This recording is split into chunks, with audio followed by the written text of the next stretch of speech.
नमस्कार दोस्तों, स्वागत है बियॉन्ड लेंस प्रोडक्शन के इस मंच पर। सावधान, एक गलती भारी पड़ सकती है। यही श्रृंखला शुरू हो गई है आपके साथ और इसमें हम आपको रूबरू कराएंगे फेमस लॉयर से, पुलिस से और उन सभी से जो आपको जागरूक करने में आपकी मदद कर सकते हैं। छोटी मोटी गलतियां अक्सर हम लोगों से होती हैं, पर कभी कभी कोई गलतियां भारी पड़ जाती हैं। फर्ज करिए आप घर में आराम से बैठे हैं, एक फ़ोन आता है और उस फ़ोन पर कोई दूसरी तरफ कोई ऐसा शख्स होता है जो आपका सुकून छीन लेता है। आप एक ओटीपी देते हैं और उसके बाद आपका बैंक अकाउंट खाली हो जाता है। आपकी ज़िंदगी की हर खुशी खत्म हो जाती है, बुजुर्गों की पेंशन गायब हो जाती है, सब कुछ खत्म हो जाता है। और ये एक वो अपराध है जिसके लिए ना इस्तेमाल होता है कोई बंदूक, ना कोई चाकू छुरियों का कोई काम हुआ, पर एक सिर्फ मोबाइल के जरिए से आपकी पूरी खुशियाँ, आपका चैन, आपका सुकून, आपकी ज़िंदगी तबाह हो जाती है। जी हाँ, मैं बात कर रहा हूँ साइबर क्राइम की।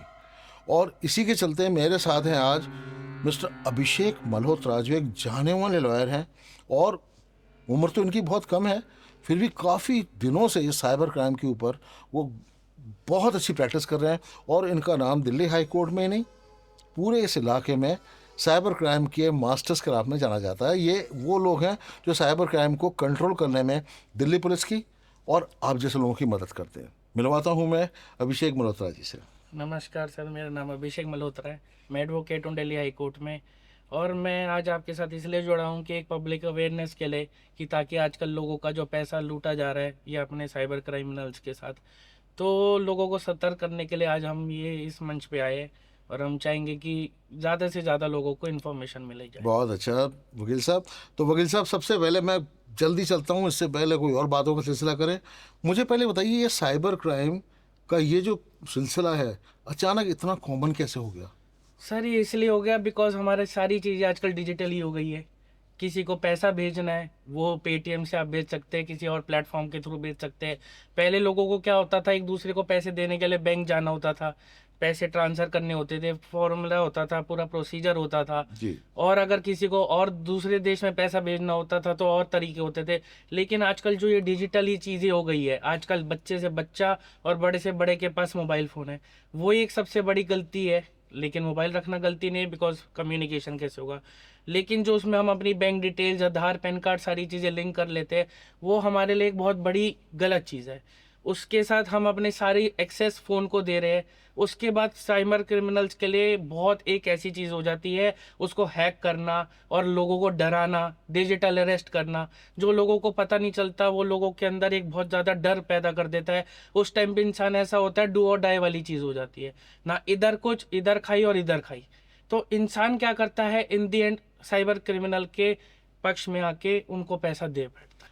तो जैसा आपने बताया, वकील साहब ने बताया कि ये लोग ठगी का जो काम करते हैं, ये किस तरह के लोगों को ज़्यादा टारगेट करते हैं? सर ये हर किस्म के लोगों को टारगेट करते हैं। ऐसा इन्होंने ये नहीं सोच रखा होता कि आगे वाला बंदा कैसे टारगेट होगा, लेकिन ये उसमें डर पैदा करते हैं। वो डर एक ऐसी चीज़ है जो हाईली क्वालिफाइड बंदा हो या कोई अनपढ़ बंदा हो या कोई सीनियर सिटीजन हो या कोई बच्चा हो, ये कोई भी बंदा हो, ये किसी को भी टारगेट कर सकते हैं। बिकॉज डर ये ऐसी चीजें कर देते हैं, डिजिटल अरेस्ट कर देते हैं। वो सामने पुलिस वाले की वीडियो कॉल पे बात कर रहे होते हैं और उसको बोलते हैं अगर आपने फोन काटा तो अभी आपको आके अरेस्ट कर लेंगे और आप पूरी जिंदगी जेल में सड़ोगे। अगर ये तक बोल देते हैं अगर आपने अपने फैमिली मेंबर से या किसी एडवोकेट से या किसी से भी आपने ये चीज़ कंसर्न करी तो आप जिंदगी भर जेल में सड़ोगे। आपके पास एक ही मौका है, सिर्फ 5 मिनट का टाइम आपको दिया जाता है। आपको वो एक ऐसे आइसोलेट प्लेस में भेज देते हैं घर के अंदर ही कि आप कुछ नहीं कर पाते, डू और डाई वाली चीज़ हो जाती है। तो दोस्तों, आप बात समझ रहे हैं, ये एक तरह से आपको हिप्नोटाइज कर लेते हैं ये, और उनके हिप्नोटिज्म की तरह, मतलब उनके सम्मोहित होकर आप उनके बातों पर अमल करने लगते हैं और धीरे धीरे ऐसा होता है कि आप अपना सब कुछ गवा बैठते हैं। तो सबसे पहले मैं वकील साहब से जानना चाहूँगा, वकील साहब अगर इस तरह के फ़ोन आते हैं, चाहे वो साइबर क्रिमिनल के हों या पुलिस के हों, ये तो हमें पता नहीं पड़ता फ़ोन में कौन है उस तरफ, तो सबसे पहले क्या कदम होना चाहिए? कि फ़ोन को काट दें या क्या करें? अगर आपको ऐसा लग रहा है कि वो आपसे पैसे की ट्रांजैक्शन कर रहा है तो तुरंत आपको वो फ़ोन डिस्कनेक्ट कर देना चाहिए, ना कि उसको आंसरेबल रहना चाहिए। आप उसको जितना जवाब दोगे वो उतना आपको डर में फंसाता रहेगा। और आप जितना पैसा आपके पास होगा, इवन आपको वो ऐसा स्टेप पे ला देगा कि आपको लोन तक लेना पड़ जाएगा अपने दोस्तों से, अपने पड़ोसियों से, और जितने लोग आपको लोन दे सकते हैं। इसका यही उपाय है कि आप उसी टाइम ये फ़ोन डिस्कनेक्ट कर दीजिए जब वो आपसे पैसे की ट्रांजैक्शन मांग रहा हो। अगर कोई रियल बंदा होगा तो वो कभी आपसे पैसा नहीं मांगेगा फ़ोन पे। मुझे उम्मीद है आप लोग वकील साहब की बात को समझ रहे हैं। ये दिन और रात ऐसे केसेस हैंडल करते हैं कोर्ट में। तो ध्यान रखिएगा कि जब तक बातों का सिलसिला चल रहा हो, ठीक है, पर जहाँ पैसे की बात आई, जहाँ कोई पैसे की डिमांड रखी जाए, तुरंत उसी वक्त आप फ़ोन को काट दीजिए। 99.9% ये आदमी साइबर क्रिमिनल है, और अगर आप ट्रैप में फंसे रह गए, किस वक्त का आपका पैसा चला जाएगा आपको पता ही नहीं पड़ेगा। वकील साहब, मुझे एक बात बताइए, ये आधार कार्ड, पैन कार्ड, मैंने कई जगह सुना है कि उसका भी वो हूबहू बताते हैं, आपका ये आधार नंबर है या आपका ये पैन नंबर है। तो ये ट्रैक कहाँ से कर लेते हैं लोग? सर ये डाटा इनके पास किसी एक वाया प्लेटफॉर्म से आता है। वो प्लेटफॉर्म बहुत तरीके के होते हैं। आपने अपना आधार और पैन हर जगह लिंक कर रखा है। आपका पेटीएम हो, आपका बैंक हो, आपकी कोई ऐप्स हो जिसमें ये आधार वगैरह आपने अपलोड कर रखा है, तो उधर से इनको वो डाटा मिलता है। फिर ये उस डाटा को मिस यूज करके आपको डराते हैं, जिससे इनको ये पता चल जाता है कि आपका नाम क्या है, आपकी उम्र क्या है, आपका आधार क्या है, आप किधर के रहने वाले हैं। उसके बाद ये आप लोगों को विक्टिम बनाते हैं। इनको ये नहीं पता कि आपके पास बैंक में कितना पैसा है, आप क्या काम करते हैं, आप कौन है, आप पुलिस वाले हैं, आप एडवोकेट है, आप जज है, या आप खुद पुलिस वाले। इनको नहीं पता, इनको बस ठगना है। और ये कैसे ठगने का वो डर बनाते हैं आपके ऊपर, ड्रग्स के रिलेटेड, डिजिटल अरेस्ट के रिलेटेड, उसमें ये ठगी करते हैं। वकील साहब, मैं इसमें जानना चाहता हूँ, ये जो हमारा पुलिस महकमा है, ये भी इस बात से काफ़ी हद तक उन्हें भी पता है कि आए दिन ये साइबर क्राइम हो रहा है, पूरा डिवीज़न खोला हुआ है साइबर क्रिमिनल्स के लिए। इनका रोल क्या है फिर इसमें? सर रोल इनका सिर्फ इन्वेस्टिगेशन का है। एंड आपके साथ अगर साइबर ठगी हो चुकी है तो सबसे पहला स्टेप होता है 1930, जो कि हमारा साइबर क्राइम पोर्टल नंबर है। उस पे आप तुरंत से तुरंत एक कॉल करके कंप्लेंट रजिस्टर करवाइए। और अगर इसमें देरी हो जाए तो? देरी करना ही आपके लिए एक बहुत गलत चीज़ हो जाएगी। देरी उसके बाद आपका सेकंड स्टेप है, एक हमारा cybercrime.gov.in करके एक सरकार का पोर्टल है। 1930 पे अगर आप नहीं कॉल कर पा रहे, कभी सिग्नल प्रॉब्लम है या कोई प्रॉब्लम है, तो आप उस पर एक कंप्लेंट रेज कर सकते हैं। उसमें आप अपने screenshots, transaction details, UPI details और जितने भी मैसेजेस है स्क्रीनशॉट के, उन सबको अपलोड करिए और पुलिस जल्द से जल्द इन्वेस्टिगेशन करके आपको सोल्यूशन देगी। मुझे उम्मीद है कि आप लोग वकील साहब की हर बात पर अमल कर रहे होंगे, नोट कर रहे होंगे। कहने का मतलब यह है कि अगर आपके साथ ठगी हो जाती है तो आप समय मत गंवारिए। पैसे चला गया, घबराइए मत, पैनिक मत होइए। इस समय आपको तुरंत 1930 पर फ़ोन करना है, जिससे पुलिस हरकत में आती है। और अगर कभी किसी वजह से आपको 1930 नहीं लग पा रहा हो, नहीं बात कर पा रहे हो, तो जो वकील साहब ने साइड का डिफरेंस दिया जो आपके सामने दिख रहा है स्क्रीन पर, इस पर तुरंत आप कंप्लेंट रजिस्टर कीजिए, डिटेल दीजिए, जिससे पुलिस इमीडिएटली इसको ट्रैक कर लेगी। वकील साहब, सबसे बढ़िया बताइए, ठगी होने के बाद सबसे अच्छा टाइम कब है कि हम लोग पुलिस को इन्फॉर्म करें, हमारे पैसे बच सकते हो? सर तुरंत। मैं आपको कहूँगा कि 1 मिनट भी बहुत लेट है। अच्छा। जितनी जल्दी आपको ये पता चल जाए कि हाँ आपके साथ फ्रॉड हुआ है, तो आप तुरंत ये कंप्लेंट करिए, ताकि जिससे क्या होगा कि जिस खाते में आपका पैसा गया है, पुलिस उस अकाउंट को फ्रीज कर देगी। अगर वो फ्रीज हो चुका है तो कल को कोर्ट और इन्वेस्टिगेशन के थ्रू पुलिस आपको वो पैसा आपका बकाया वापस दिला सकती है। तो बिल्कुल देर मत कीजिएगा दोस्तों। अगर कभी आपको ऐसा लगता है तो तुरंत 1930 पर खबर कीजिएगा। अच्छा वकील साहब, अब मैं एक बात और जानना चाहता हूँ कि जैसे मैं कुछ लोगों से मैंने जाना था, इवन आपके पुलिस साइबर क्राइम के जो पुलिस ऑफिशियल्स हैं, उन्होंने कहा था कि इनका जो मास्टरमाइंड है ज़्यादातर बाहर प्लेस्ड होते हैं, दुबई में, मलेशिया में, ऐसी जगह बैठे हैं, और वहाँ से उनका पूरा रैकेट चल रहा है। सर ये रैकेट तो आप जितना बड़ा कहोगे उतना ही कम है। ये इंटरनेशनल रैकेट है। आपको खुद नहीं पता होगा कि मास्टरमाइंड कहाँ बैठा है, सिंडिकेट कहाँ बैठा है, उनके स्टाफ पर्सन्स कहाँ बैठे हैं। कई बारी तो ऐसा होता है कि ये जो साइबर क्रिमिनल होते हैं, ये बॉर्डर के बिल्कुल बीच में बैठते हैं, कि जैसे अगर इनका आईपी एड्रेस ट्रैक होकर पुलिस इनको पकड़ने भी जाती है तो ये दूसरी बॉर्डर में घुस जाते हैं। जिससे क्या होता है कि पुलिस के पास एक ही वो होती है आईपी एड्रेस, जिससे ये ट्रैक करते हैं टावर टू टावर। अब वो टावर उसके बाद ये सिम निकाल के सिम फेंक के दूसरी सिम डाल लेते उस फोन में, और इनका आईपी एड्रेस ट्रैक नहीं होता, तो कभी कभार पुलिस भी नाकाम रहती है इनको अरेस्ट करने में। तो वकील साहब, जैसे आपने बताया कि वो पैसा डायरेक्टली मिल जाता है, तो क्या पूरा पैसा जो हमारा ठगा लिया है, चाहे वो लाखों में करोड़ में हो, डायरेक्टली हमारे पास आ जाएगा पुलिस के थ्रू से? सर वो पुलिस ही दिलाएगी आपको, वो बाय कोर्ट एक एप्लीकेशन मूव होती है, बाय कोर्ट जज के आगे सारी रिकवरी दिखाई जाती है कि हमने इतनी रिकवरी करी। उसमें फिर जितनी की कंप्लेंट आपने करी होती है स्टार्टिंग में, जब आपने एफआईआर कराई होती है या 1930 पे कॉल करी होती है, जितना पैसा आपने बाय बैंक भेजा होता है, और वो बैंक के प्रूफ्स आपको सारे कोर्ट में सबमिट करने होते हैं, उस पे फिर जज साहब हमारे जो भी होते हैं वो उस पे सर्वे करके आपका जितना बकाया पैसा होता है वो आपको दिलाएगा। तो उसमें थोड़ा सा फॉर्मेलिटी और आपको पूरा करना पड़ेगा। जब आप ऐसे ठगी के शिकार हो जाते हैं तो वकील साहब ने कहा कि इसमें आपको थोड़ा अदालत का भी रुख करना, अदालत की ओर भी रुख करना पड़ेगा, जिसमें एक कोर्ट ऑर्डर होता है। हाँ, आपका पैसा गया है तो 100% पैसा आपको पास वापस आएगा, पर it has to be channelise through court.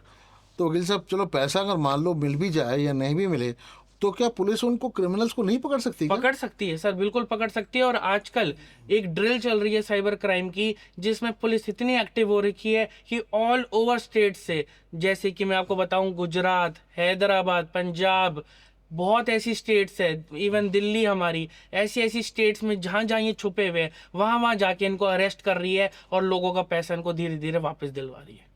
चलिए, ये तो एक हम लोगों के लिए बहुत अच्छी सुनने की बात है कि पुलिस भी इस समय बहुत एक्टिव है और आपकी सुरक्षा के लिए तत्पर भी है। अब इसमें मैं एक बात और बहुत जानना चाहता हूँ कि वकील साहब, कि माना पैसा लूटने का होता है, पर कुछ ऐसे धमकी वाले थ्रेटनिंग कॉल्स होते हैं कि लोग हिप्नोटाइज होकर डर जाते हैं और सोचते हैं यार, हो सकता है 100 में से 1% भी ये सच हो तो फंस जाएंगे। तो ऐसे थ्रेटनिंग कॉल का कुछ ऐसा आप बता सर सकते आज हैं? इसलिए हम इस प्लेटफॉर्म पे यही बताने के लिए लोगों को कि लोगों को डरना नहीं है, अपने में डर खत्म कर देना है। क्योंकि मैं आपको बताता हूँ वो कौन, या तो वो आपको ये बोलेंगे कि हम सीबीआई से बोल रहे हैं, या हम ईडी से बोल रहे हैं, या हम किसी पुलिस स्टेशन से बोल रहे हैं, या हम जज को बोल रहे हैं। आपको डरना नहीं है। वो आप में ऐसा डर पैदा करते हैं कि आप अपना पैसा खुद उनको बेचते हो और आप हिप्नोटाइज होके खुद ही नहीं आपको पता चलता कि आपने उनको पैसा दे दिया। डरना नहीं है, डर गए तो समझो मर गए। आप लोग बिल्कुल मत घबराएं। कभी इस तरह के फ़ोन आते हैं तो असलियत बहुत दूर होती है, तो आप ऐसे फ़ोन को हमेशा काट दीजिए। पर वकील साहब, कभी ये भी तो हो सकता है सचमुच पुलिस वाले फ़ोन कर रहे हो? तो सर आप उनसे सीधी सी बात है, आप उनसे एक लेटर उनको बोलिए, एक नोटिस होता है, वो हमारे को नोटिस भेजे, इन्वेस्टिगेशन ज्वाइन करने के लिए हम खुद थाने चल के आएंगे। और थाने भी जाना है तो आप ये चीज़ किसी भी एडवोकेट से, अगर आपका कोई नॉन एडवोकेट है तो ठीक है, नहीं तो इस प्लेटफॉर्म के थ्रू अगर आपको कोई एडवोकेट मिलता है तो उससे पहले संपर्क करें, उनसे कंसल्ट करें, कंसल्ट करके ही थाने जाए। आप सुन रहे हैं अभिषेक मल्होत्रा जी को, द लॉ ऑफिस। ये क्रिमिनल और साइबर से रिलेटेड कितने ही केसेस सॉल्व कर चुके हैं और आज भी तत्पर लगे हैं आप लोगों की सेवा में।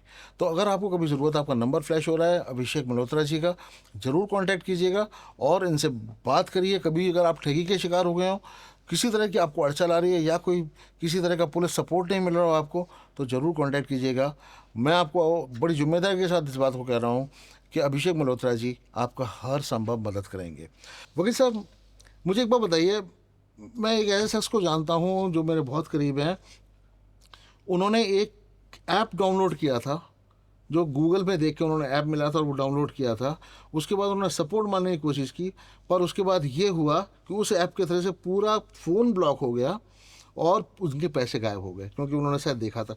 तो क्या ऐसा स्क्रीन शेयरिंग का भी लोग करते हैं क्या? सर मैंने आपको फिर एक चीज़ बताई, डिजिटली जितना आप अगर अंदर घुसेंगे उतना ही आप किसी भी साइबर क्रिमिनल का शिकार हो सकते हैं। आपको किसी ऐसे लिंक पे क्लिक नहीं करना। आजकल क्या होता है, बंदा अपने पैसे बचाने के चक्कर में फ्लिपकार्ट की सेल या फेसबुक पे किसी लिंक पे क्लिक कर बैठता है और वो सोचता है कि ये मेरे को प्रोडक्ट बहुत सस्ता मिल रहा है मार्केट से, लेकिन वो सस्ता होता नहीं है, वो साइबर क्रिमिनल का शिकार होता है।